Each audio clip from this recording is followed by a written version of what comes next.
Hai guys, ketemu lagi dengan aku di channel Lady Dean. Semoga kalian semua dalam keadaan yang sehat dan bahagia. Kali ini, aku mau menceritakan tentang kehidupan seorang wanita yang di luarnya terlihat bahagia, namun menyimpan kisah yang mengerikan di balik semuanya itu. Bagaimana kisah lengkapnya? Tanpa basa-basi lama-lama, kita langsung masuk ke ceritanya ya. Sebelumnya, jangan lupa untuk subscribe dulu channel ini dan nyalakan lonceng notifikasinya supaya kalian tahu video terbaru dari aku.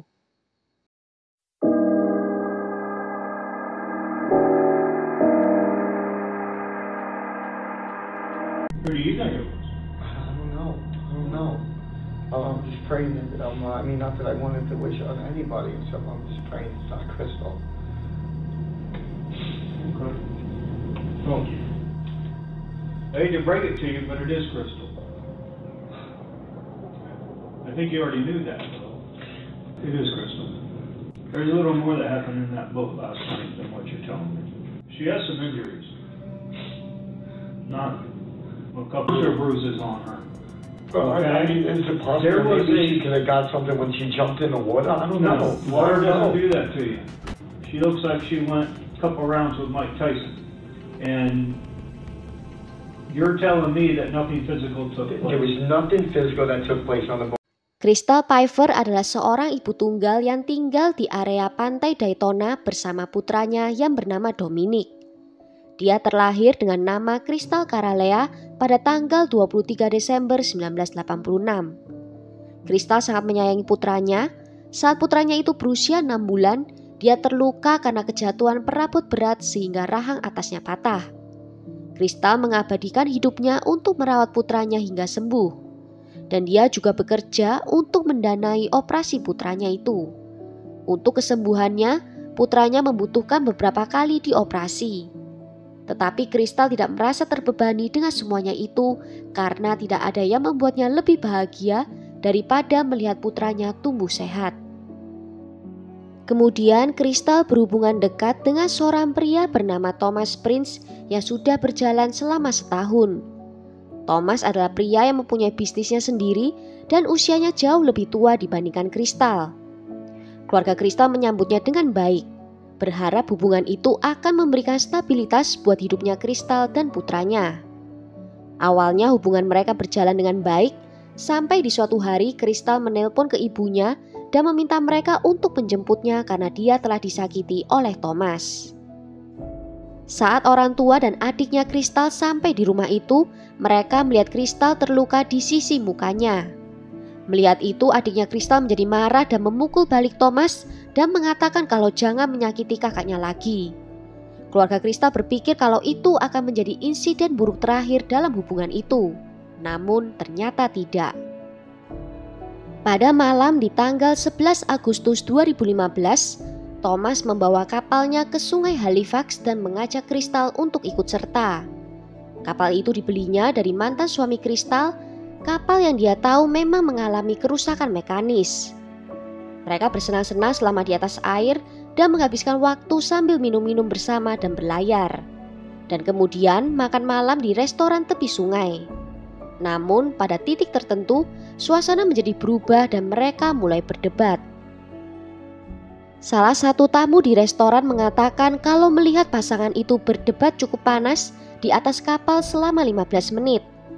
Mereka tidak bisa mendengar apa yang dikatakan, namun dari gerak-gerik terlihat kalau keadaan akan menjadi buruk untuk penumpang wanitanya. Setelah itu argumen antara pasangan itu mendingin dan mereka pun memutuskan untuk berangkat lagi. Tak sampai 10 menit berlayar, mesin kapal mulai panas lagi dan tiba-tiba berhenti. Mereka pun kembali berdebat sangat panas. Crystal sangat ketakutan dengan kemarahannya Thomas sehingga dia lebih memilih untuk melompat dari perahunya ke rawa-rawa hanya dengan mengenakan celana pendek dan atasan bikini. Seorang nelayan melihat hal itu dan mencoba menengahi. Dia mendekati Thomas dan mengatakan kalau dia akan membiarkan Crystal bersamanya kalau dia bisa menurunkan amarahnya. Thomas menyetujui hal itu dan Crystal pun kembali naik ke atas kapal. Namun tak lama kemudian mesin mulai panas lagi dan mereka mulai berdebat. James Wagner yang juga sedang berlayar dengan putrinya yang cacat mental mendengar teriakan Crystal ketika dia hendak pergi tidur. James melihat dia menangis histeris sambil mencoba memanjat sampan kecil yang terikat dengan kapalnya. James saat itu salah mendengar perkataan Crystal. Dia mengira kalau Crystal sedang dikejar oleh sekumpulan pria dan meneruskan hal itu ke operator 911. Namun ternyata Crystal bilang kalau dia telah dipukuli. James sempat menawarkan apakah Crystal mau diantarkan kembali ke pinggiran, tetapi saat James menjelaskan kalau ada putrinya yang sedang tertidur di kapal, Crystal menolak tawaran itu. Dan sebelum pergi, Crystal bilang juga kalau James membantunya, pacarnya akan menyakiti putrinya. Kemudian Crystal berenang balik ke arah kapalnya, dan dari kejauhan James masih bisa mendengar pertengkaran pasangan itu sebelum akhirnya kapal itu menghilang di tengah kegelapan malam. Tim pencari menghabiskan beberapa jam untuk mencari Crystal di perairan. Namun mereka tidak dapat menemukan tanda apapun. Thomas pasti telah mematikan lampu dan mesin kapal dan membiarkan kapal itu mengapung tanpa suara. Di pagi harinya di pukul 8, Thomas baru menelpon dan mengabari orang tuanya Crystal kalau Crystal telah menghilang. Dia mengatakan kalau Crystal marah padanya karena mesin kapal rusak dan memutuskan untuk berenang kembali pulang. Orang tuanya mencoba pergi ke sungai itu mencari keberadaannya Crystal. Tetapi di dini hari itu ada seorang nelayan menemukan tubuhnya Crystal tanpa busana mengambang di sungai kurang dari 2 km dari tempat dia meninggalkan James. Terlihat ada bekas jeratan di lehernya, di mana lehernya ditekan begitu kuat sampai dia kehabisan nafas dengan bikininya sendiri. Dan tubuhnya dari kepala sampai kaki terlihat tertutup banyak luka dan memar. Hasil otopsi mengungkapkan kalau Crystal sudah meninggal dunia sebelum dia jatuh ke dalam air, karena tidak ditemukan adanya air di dalam paru-paru dan di dalam perutnya. Dan memar di tubuhnya menunjukkan kalau Crystal juga telah terlibat dalam perkelahian fisik. Pada malam kejadian itu, Thomas juga sempat menelpon ke 911 melaporkan kalau Crystal berusaha mencuri kunci kapalnya sebelum masuk ke dalam air. Thomas pun menjadi tersangka utama dalam kasus ini. Yang anehnya di pagi hari saat tubuh Crystal diangkat dari dalam air, Thomas ikut muncul di situ juga. Namun polisi segera membawanya ke kantor polisi untuk diinterogasi.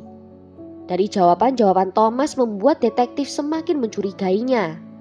Apalagi saat tubuhnya diperiksa, ditemukan ada luka cakaran di badannya dan tangannya juga tampak bengkak, seperti habis meninju seseorang berkali-kali. 2 bulan setelah kematian Crystal, Thomas resmi ditangkap dan didakwa atas pembunuhan tingkat pertama. Dan 8 bulan kemudian, kasus ini pun sampai di pengadilan. Thomas membuat pembelaan dirinya dengan mengatakan kalau Crystal telah tenggelam. Namun ada kesaksian dari tetangganya Crystal yang mengatakan kalau dalam beberapa minggu sebelum insiden itu, mereka sering mendengar kalau pasangan itu berdebat dengan keras. Namun anehnya di depan keluarganya, mereka selalu tampil baik-baik saja. Sehingga keluarganya cukup terkejut mendengar kabar kalau terjadi lagi kekerasan dalam hubungan mereka. Penuntut mengatakan kalau Crystal dan Thomas mengalami masalah teknis di atas kapal yang menyebabkan ketegangan di antara pasangan itu. Crystal sempat mau melarikan diri sebelum akhirnya kembali lagi ke atas kapal, dan hanya dalam waktu 1 jam setelah dia kembali itu, dia mengalami kekerasan yang brutal. Atasan bikininya ditarik dengan kuat ke arah lehernya sampai nafasnya terhenti. Darah Crystal ditemukan di atas kapal dan di tubuhnya terlihat ada lebih dari 30 luka. Penyelidik saat memeriksa kapal yang digunakan pada malam hari itu menemukan banyak bukti darah tercecer di sana. Selain itu juga ada kemunculan saksi kunci yang adalah mantan suami dari Crystal. Mantan suami Crystal mengatakan kalau kesaksian dari Thomas sangat bertentangan dengan apa yang sebenarnya terjadi. Saat Thomas menelpon 911 dan mengatakan kalau Crystal mengambil kunci kapal dan melompat ke air, di latar belakang panggilan telepon itu terdengar bunyi mesin kapal yang sedang dinyalakan. Pada bulan Juni 2016, Thomas dinyatakan bersalah atas pembunuhan tingkat pertama setelah juri berunding selama 6 jam. Tepat ketika dia akan dijatuhi hukuman seumur hidup oleh hakim, Thomas tiba-tiba pingsan dan tidak bergerak selama beberapa menit. Ruang sidang pun dikosongkan dan para medis dipanggil untuk memeriksa. Entah apakah dia hanya berpura-pura atau tidak saat pingsan itu. Thomas kembali diadili dan mendapatkan hukuman di penjara seumur hidup tanpa pembebasan bersyarat. Namun dia tetap bersikeras kalau dirinya tak bersalah dan merasa dirugikan karena dakwaan yang tidak dilakukannya. Drama yang terjadi itu tidak mengurangi kelegaan yang dirasakan oleh keluarganya Crystal atas vonis yang dijatuhkan. Ayah Crystal mengatakan kalau dia sudah menunggu lama atas keputusan itu, namun tetap merasa kehilangan karena tidak akan pernah mendapatkan putrinya kembali lagi. Well, sampai di sini dulu cerita kali ini. Bagaimana menurut kalian tentang kasus kali ini? Tulis ya pendapat kalian di kolom komentar. Akhir kata, terima kasih karena sudah nonton video ini sampai akhir. Sampai jumpa di video berikutnya. Ciao!